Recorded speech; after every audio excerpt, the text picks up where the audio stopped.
političar, novinar i politički savjetnik. Smatra da se svet kreće ka sovjetskom sistemu vladavine, naime ka komunizmu. Danas je sve više znakova koji ukazuju na to da se trenutni model razvoja društva potpuno iscrpeo, da mu je potrebna hitna alternativa. Stručnjak je do ovog zaključka došao kao rezultat analize važnog problema trenutnog svetskog poretka. Radi se o profitu koji kapitalizam u savremenoj realnosti ne može da stvori.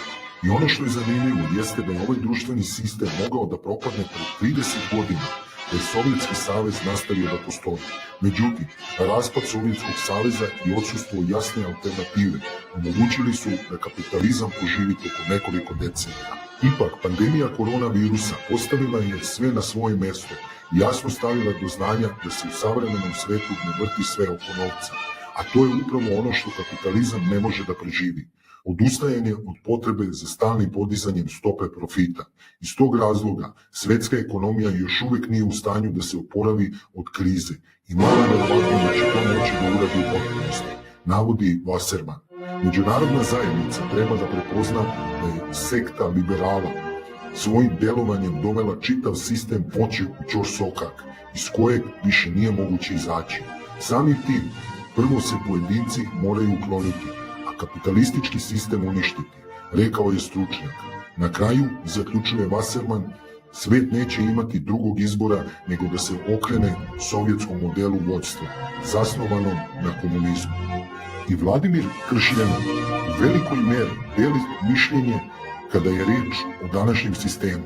On kaže da zapadni sistem, čiji je jedini cilj da se ovekoveči vlast najvećih zločinaca i pljačkaša, šampiona u odstupanju od najvažnije ljudske odlike, morala, temelji se na laži. Zapadne političke ideje, čak i kada su zaodrenute u naučnu ruku, uvek se projektuju tako da se mogu zloupotrebiti. Njihovo preoblikovanje u pravne norme služi legalizaciji laži i zločina svih vrsta. Informacione tehnologije, glavno oruđe hibridnog ratovanja, služe da se svet danonoćno zasipa lažima i da se veštački stvara utisak da su jedine ispravne ideje, zapadne političke ideje, da je zapadni pravni sistem jedini mogući sistem. A pre svega se to odnosi na demokratiju, naravno u zapadnom poimanju, dakle lažnu demokratiju. U njoj postoje aksiomi koji se ne smeju dovoditi u pitanje. Parlamentarizam, višestranačje, ljudska i građanska prava i slobode.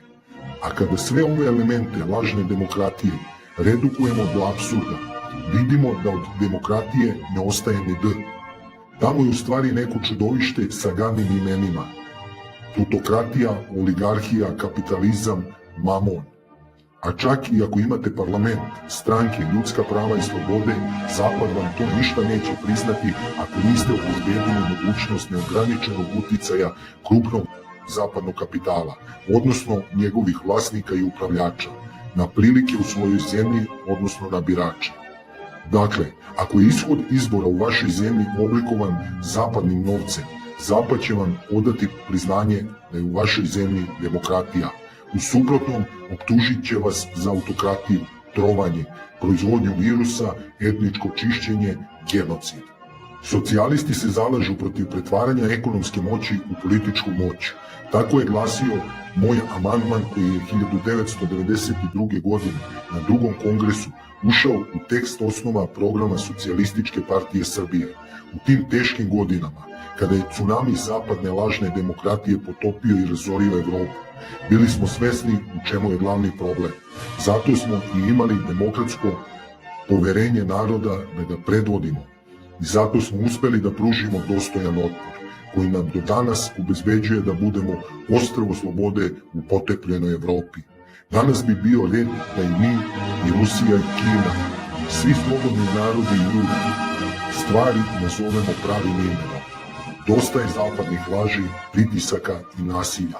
Nećemo lažnu demokratiju. Inače, kapitalizam, kako ga poznajemo, je gotov.